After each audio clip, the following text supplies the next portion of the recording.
Assalamualaikum warahmatullahi wabarakatuh. Perkenalkan, nama saya Arif Maulana Daulay.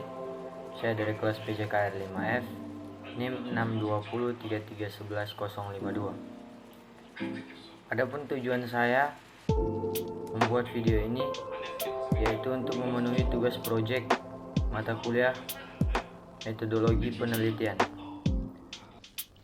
Baiklah, kita akan masuk ke dalam materi, yaitu penelitian tindakan kelas sebagai sarana peningkatan kompetensi guru.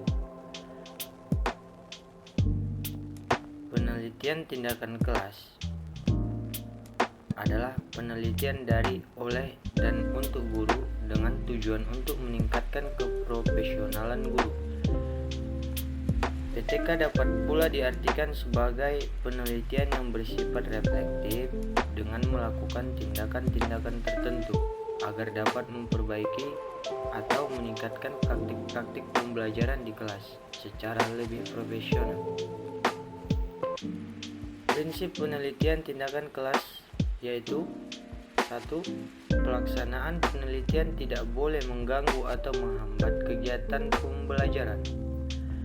2. Metodologi yang digunakan harus terencana dengan cermat sehingga tindakan dapat dirumuskan dalam suatu hipotesis tindakan yang dapat diuji di lapangan. 3.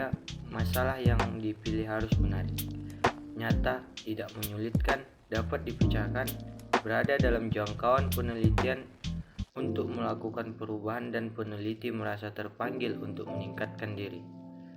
Nah, yang keempat, metode dan teknik yang digunakan tidak terlalu menuntut baik dari kemampuan guru itu sendiri ataupun segi waktu.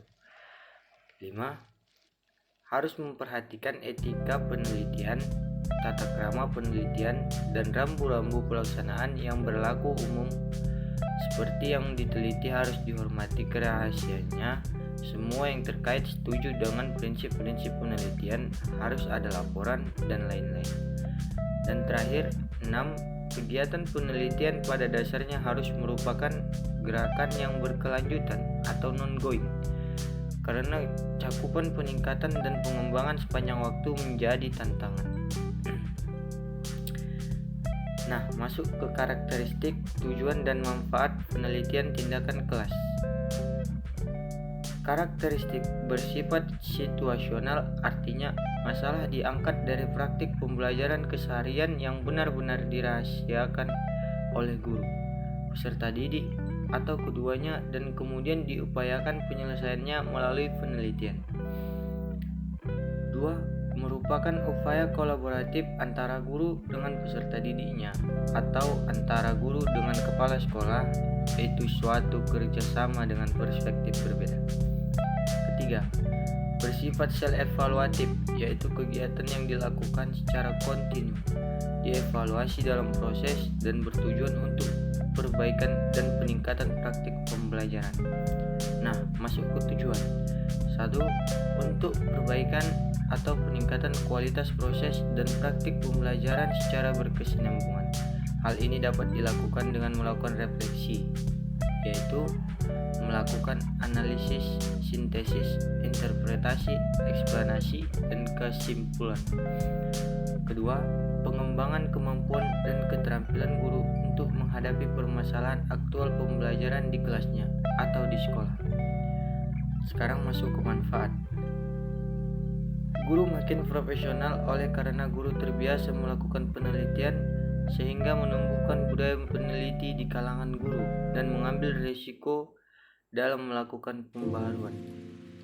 Guru lebih berani dalam menyusun kurikulum tingkat satuan pendidikan, yaitu silabus dan rencana pembelajaran atau RPP, mata pelajaran yang diampuh, dan lebih. Sekarang masuk ke model penelitian tindakan kelas. Yang pertama, model Quote-Lewin. Model ini merupakan dasar model PTK lain karena beliau yang memperkenalkan untuk pertama kalinya penelitian tindakan kelas. Menurut model ini, PTK terdiri atas 4 komponen atau tahap, yaitu planning, acting, observing, dan refleksi. reflecting. Yang kedua, model Chemist and Murtak. Model ini merupakan pengembangan model pertama. Dalam model ini, komponen tindakan dan pengamatan dijadikan satu dengan alasan keduanya dalam praktik tidak dapat dipisahkan. Langkah-langkah PTK memenuhi keperluan yang dituju. Berikut langkah-langkah penerapan PTK. 1. Ide awal. Guru yang akan melaksanakan PTK pasti sudah mempunyai ide atau gagasan awal tentang penelitian yang akan dilakukan. Prasurvei atau temuan awal. Prasurvei perlu dilakukan bila guru akan melaksanakan PTK di sekolah lain yang bukan di kelas yang selama ini diajar. Diagnosis guru yang akan melakukan PTK di kelas lain di sekolahnya perlu melakukan diagnosis, yaitu menentukan kelemahan-kelemahan apa yang terjadi di kelas tersebut dalam kaitannya dengan PTK yang akan dilakukan. Perencanaan. Ada dua jenis perencanaan, yaitu perencanaan umum dan perencanaan khusus. Perencanaan umum berkaitan dengan rencana pelaksanaan PTK secara menyeluruh. Pelaksanaan khusus berkaitan dengan rencana kegiatan setiap siklus yang tiap kali harus dilakukan perencanaan ulang. Implementasi. Tindakan implementasi. Tindakan merupakan realisasi dari tindakan yang telah direncanakan, yang berbentuk suatu pembelajaran dan rencana pembelajaran. Observasi. Observasi atau monitoring dapat dilakukan sendiri oleh guru atau kolaborator. Hal yang harus dicatat saat observasi adalah semua hal yang terjadi di kelas penelitian, seperti mengenali kinerja guru, situasi kelas, perilaku, dan sikap peserta didik. Refleksi. Refleksi adalah upaya evaluasi yang dilakukan oleh kolaborator atau partisipan yang terkait dengan suatu PTK yang dilaksanakan. Refleksi dilakukan dengan cara kolaboratif, yaitu dengan melakukan situasi terhadap berbagai masalah yang terjadi di kelas penelitian. Implementasi. Tindakan implementasi. Tindakan merupakan realisasi dari tindakan yang telah direncanakan, yang berbentuk satuan pembelajaran dan rencana pembelajaran. Observasi.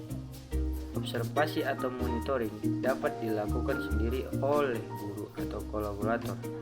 Hal yang harus dicatat saat observasi atau monitoring adalah semua hal yang terjadi. Penyusunan laporan. Laporan penelitian disusun setelah penelitian selesai dengan menggunakan format yang telah ditentukan.